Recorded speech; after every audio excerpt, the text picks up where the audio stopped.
سامعین ناظرین، ہم آپ کو اسپیشل افراد یا ذہنی معذور افراد کے ضروریات کے بارے میں بتانا چاہیں گے۔ ذہنی معذور یا اسپیشل افراد کی ضروریات اور خواہشات بھی نارمل انسانوں جیسی ہی ہوتی ہیں۔ اگر کوئی فرق ہے تو وہ ان کے اظہار کا طریقہ اور ان کے جو مسائل ہیں اس کی وجہ سے وہ ظاہر نہیں کر سکتے۔ اسپیشل افراد کے لیے قائم تمام اداروں میں اسپیچ تھراپی کے ایک ماہر کا خاص طور پر انتظام کیا جاتا ہے۔ اس تھراپی کے ذریعے یہ بچے اس قابل ہو جاتے ہیں کہ ٹوٹی پھوٹی زبان یا اشاروں کے ذریعے اپنی ضروریات بیان کر سکتے ہیں۔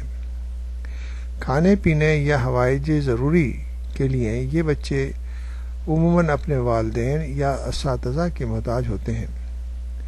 اس مقصد کے لیے خصوصی بچوں کے اسکولوں میں انہیں خصوصی تربیت دی جاتی ہے اور بعض اسکولوں میں ان بچوں کے لیے ہاسٹل بھی موجود ہوتے ہیں۔ بہتر یہ ہوگا کہ ان کے جو اسپیشل افراد ہیں، جن گھروں میں یہ افراد موجود ہیں، ان کے گھر کے افراد اور ان کے جو سربراہ ہیں ان کی ایک آرگنائزیشن ہونی چاہیے۔ وہ ایک دوسرے سے مدد لے سکتے ہیں یا اپنے تجربات کی روشنی میں ایک دوسرے کی ہیلپ کر سکتے ہیں۔